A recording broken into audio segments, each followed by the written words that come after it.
this is Feli, welcome back to my YouTube channel. Hari ini gue sudah bersama dengan coach gue. Hai.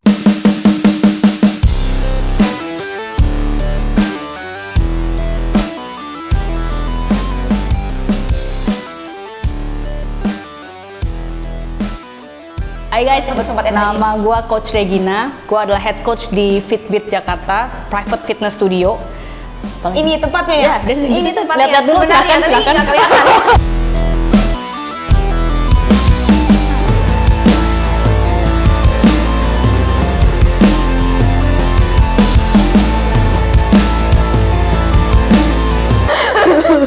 Mungkin nanti ada. Iya. Oh, Bisa, iya, bisa, bener. bisa.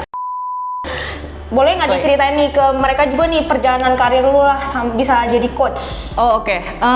Gue tuh dulunya gue nih lulusan psikologi, so gue S1 psikologi. Kenapa tiba-tiba pindah ke fitness coach? Karena awalnya itu waktu menjalani bukan profesi ya, menjalani kuliahnya S1 itu gue ngerasa wah kayaknya susah ya ternyata jadi psikolog tuh nggak segampang. Awalnya mikirnya oh dengerin orang dapet duit dah gitu kan, banyak kan. Ternyata nggak semudah itu ya kan. Nah along the way gue lagi senang-senangnya nge-gym tuh karena sebelumnya gue adalah gue suka dance, terus gue cari kegiatan olahraga yang lainnya.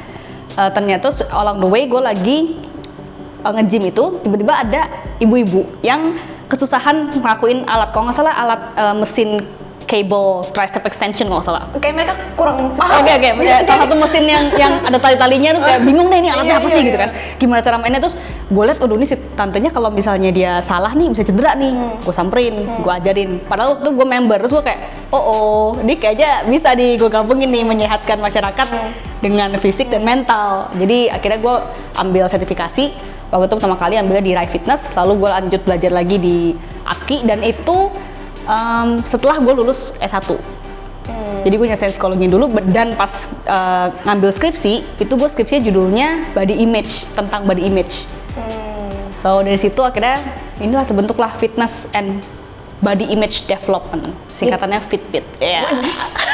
Jadi bisa dibilang karena hanya ngelihat orang yang salah gitu, takut salah ngelakuin gerakan terus lu kayak punya hati gitu kayak wah gue pengen bantuin orang ini gitu ya. Sesimpel itu ya. Iya, kayak kenapa enggak lu mau nyehatin masyarakat? Kan kalau jadi psikolog kan mental doang tuh. Iya. Ini sekarang bisa dua-duanya, fisik dan Sekalian mental. ya, jadi Yes. badinya mentalnya juga. Yoi. Mantep. Nah, oke coach, kan lu bidangnya di olahraga lah nih ya. Yes. Nah, menurut lu nih pandangan lu lah olahraga itu seperti apa sih secara general menurut lu? Oke. Dari katanya aja udah dari olah dan raga. Jadi olah tuh kan ya melatih lah ya. Jadi fungsi-fungsi tubuh itu dilatih. Raga, badan. So kita melatih apa yang kita punya sekarang nih, badan kita. Yang satu-satunya yang kita benar-benar miliki gitu untuk kita berlangsung hidup, untuk kita bekerja. Kalau badan kita sakit, nggak lanjut kerja. Betul. Ini kita belum apa yang macam bisa masuk ke AI kayak Black Mirror gitu ya, belum sekeren itu ya. Jadi Itu apa tuh? yang apa kayak apa bisa dimasukin apa ke ininya nyawanya ke alat lain terus hidup gitu, nggak bisa, belum ada kayak gitu. Jadi kalau misalnya badan kita rusak dalam tanda kutip sakit, kita nggak bisa berfungsi dengan baik untuk melanjutkan hidup. Jadi mengolahraga itu ya kita melatih supaya fungsi-fungsinya itu bagus, baik. Menurut tuh berarti olahraga itu sangat penting. Ya, karena kalau ya, mobil aja kalau misalnya nggak di starter lama rusak kan. Apalagi kalau badan kita, secara badan kita tuh butuh untuk meregenerasi sel untuk dia berfungsi dengan baik seperti yang tadi gue bilang tadi. Tapi kalau di tengah-tengah pandemi gini ya, kan kita nggak bisa olahraga nih, kayak terbatas lah, misalnya aktivitas di luar, nge-gym juga tutup ya, Iya, juga beberapa tutup gitu dan kita misalnya mau lari di GBK pun nggak bisa gitu kan, terbatas dulu waktu kemarin-kemarin ini. Gimana caranya kita kembali lagi gitu? Maksudnya untuk orang-orang yang dulunya mungkin terbiasa olahraga terus kayak gue dulu kayak terbiasa olahraga tuh gara-gara pandemi tuh nggak olahraga dan sekarang mau bangkitin lagi gitu. Gimana caranya? Jadi intinya gini, gua sendiri nggak bisa maksa orang untuk yuk kita olahraga yuk untuk motivasi orang gitu. Tapi gua akan mengajak teman-teman semua untuk mikir ke masa depannya, apalagi di masa pandemi ini kita kan melawannya virus ya, yang kita nggak tahu gitu, kita belum ada obatnya, vaksin baru muncul ya kan. Nah satu-satunya yang kita bisa sebagai defense mekanismenya sebagai defense-nya kita apa tuh? Defense pertahanan tubuh kita harus ningkatin sistem imun tubuh kita kan. Dan imun tubuh itu baru bisa berkembang ketika kita mengolahragakan ketika kita meregenerasi sel-selnya itu bagus terus. Kalau kita imunnya itu kita diemin, kita nggak apa-apain kita nggak diolah untuk nggak diperbaharui terus sel-selnya yang lama terus, ya gimana caranya kita kalau ada penyakit baru dia mau melawan. Dia juga defense, gue nyari kata defense sama ya melawan virusnya itu gitu. Jadi salah satu caranya itu karena kita nggak ada obatnya, jadi kita harus menguatkan diri kita sendiri dulu. Tapi caranya gimana nih coach? Maksudnya kan kayak yang tadi aku bilang kayak nggak bisa aktivitas di luar, olahraga apa sih yang efektif gitu di tengah pandemi ini? Ya mau nggak mau olahraga di rumah dengan alat seadanya, entah dengan latihan menggunakan beban badan sendiri atau sekarang banyak banget kalau kita mau buka YouTube, kalau kita niat ya, itu ada gerakan-gerakan yang hit workout yang cuma 5 menit. Itu aja udah membantu banget untuk kita bergerak dan badan kita membuat sel-sel baru yang diperbarui lagi menjadi bagus lagi gitu. 5 menit cukup coach untuk kayak olahraga? Lebih dari cukup. Kenapa? Karena lu tadinya nggak olahraga sama sekali. Jadi 5 menit aja tuh cukup gitu. Makanya iya kan? Karena sebelumnya kita nggak pernah olahraga. Terus sekarang dibuat sebuah kebiasaan baru. 5 menit tuh cukup sebagai buat kebiasaan baru. Ntar 5 menit selesai, besoknya kita bisa jadiin 10 menit. Besoknya lagi mungkin bisa dilamain lagi jadi 20 menit, 15 menit. Selanjutnya ntar udah olahraga ketika kita selesai ada program. Itu udah bagus banget. 5 menit is a good start untuk membentuk sebuah kebiasaan. Tapi kok yang gue alami nih ya, nih gue mau cerita dikit. Gue juga awal-awalnya kayak gitu, kayak pakai YouTube gitu-gitu kan, olahraga di rumah. Lama-lama bosen coach. Emang nyari kan? Bosen, tapi terus kita nyari apalagi nih ya, gue pengen tetap olahraga. Iya. See? Itu that's a good start. Gak bisa, maksudnya gue biasanya di luar gitu tapi gak bisa gitu. Ya, karena kita kan menghadapi situasi yang kita nggak bisa kontrol ya. Iya, makanya. Jadi kita yang bisa kontrol adalah ya respon kita dan tindakan kita. Karena di luar sana lagi ada virus dan sebagainya, kita cari yang tempat yang aman. Salah satu contohnya di private fitness studio Fitbit Jakarta. Oke, ini promo. Karena tempatnya private ya guys, jadi gak cuma coach sama kliennya doang, sepercayanya lepas pakai masker juga ya? Iya, olahraga masker. Ini nggak tahu kenapa lepas masker nih guys. Oh iya ya, aduh maaf ya. Nah, tapi ini kalau untuk orang-orang yang nggak demen olahraga, adalah beberapa teman gue juga gitu, nggak usah olahraga, nggak demen gitu, capein badan doang, mending diet makan aja, nggak usah olahraga. Nah itu gimana? Kalau yang nggak suka olahraga ya? Nggak suka. Again, aku bukan tipe orang yang maksa orang kayak, ayo lu mesti olahraga karena lu mesti gini-gini. Gak bisa, lu sampai sebut nama artis yang kalian suka banget, misalnya siapa? Beyonce, atau siapa yang badannya bagus banget. Sebutin siapa, pikirin sekarang. Dia ngajak lu buat olahraga, kalau lu emang gak suka olahraga, gak bakal bisa, lu gak bakal mau gerak.